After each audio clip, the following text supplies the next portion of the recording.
국민의힘이 오늘 오후에 의원총회에서 당을 비상대책위원회 체제로 전환해야 한다는 결론을 내면서 비대위 전환 여부를 결정할 공은 이제 당 전국위원회로 넘어갔습니다.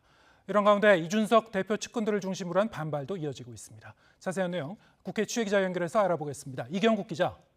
네, 국회입니다. 네, 먼저 오늘 진행된 의원총회 내용부터 짚어주시죠. 네, 비대위 전환 관련 당내 혼란이 커지자 오늘 권성동 원내대표는 의견 수렴을 진행했습니다. 초대선 그리고 3선 의원들과 잇따라 만났고요. 오후 3시쯤부터는 50분가량 의원총회도 진행했습니다. 총회 결과 참석 의원 중 단 한 명을 제외하고는 현재 당이 비상 상황이라는 데 공감대를 이루었습니다. 사실상 비대위 체제로의 전환을 추인한 것과 다름이 없는데요. 원내대변인의 설명부터 들어보겠습니다. 비상 상황이라고 하는 의견에 극소수의 의원님들을 제외하고 모두 동의하였습니다. 비상 상황일 때에 저희가 대책 비대위를 가동할 수 있습니다. 네, 오늘 의원들의 뜻이 모이면서 비대위 체제 전환 움직임에도 더 속도가 붙을 전망인데요. 다만 당 최고위원회의에 비대위 체제로의 전환 자체를 의결할 수 있는 권한은 없습니다. 당무에 관한 주요 사항들을 다루는 전국위원회의 의결을 거쳐야 하는데요. 비대위 체제 전환이 가능한지 논란이 존재하는 만큼 먼저 상임 전국위원회의 유권 해석을 받은 뒤에 전국위 의결을 밟는 절차를 진행할 것으로 보입니다. 일단 전국위 단계에서도 오늘 의원총회에서 나온 결론이 유지될 가능성이 커 보이는데요.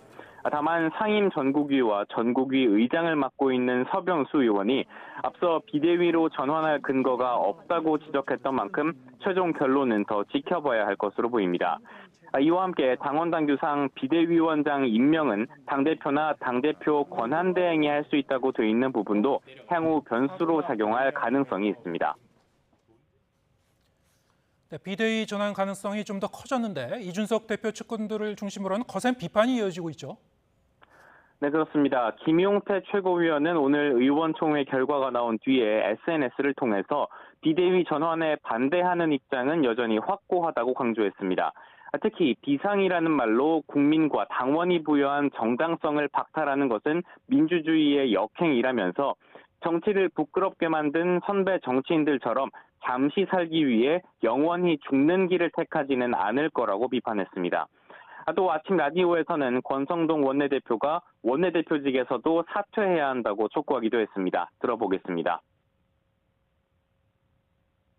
원내대표이기 때문에 직무대행인데 직무대행만 내려온다는 표현이 저는 잘못됐다고 보고요. 이건 리더십을 방기한 거죠. 예. 이와 함께 정미경 최고위원도 이른바 윤핵관들이 비대위 체제를 힘으로 밀어붙이고 있다며 당이 자멸의 길로 가고 있다고 지적했습니다. 그 배경을 두고는 이렇게 설명했습니다. 들어보시죠. 이준석 대표를 내쫓으려고 하는 거였구나. 그게 다 드러났다는 생각이 드는 거예요. 국민들께서도 이제 다 아시지 않겠습니까? 네, 이런 가운데 전국을 다니고 있는 이준석 대표는 SNS에 거듭 당원 가입을 독려하는 글을 올리면서 장외전을 이어갔습니다. 지금까지 국회에서 전해드렸습니다.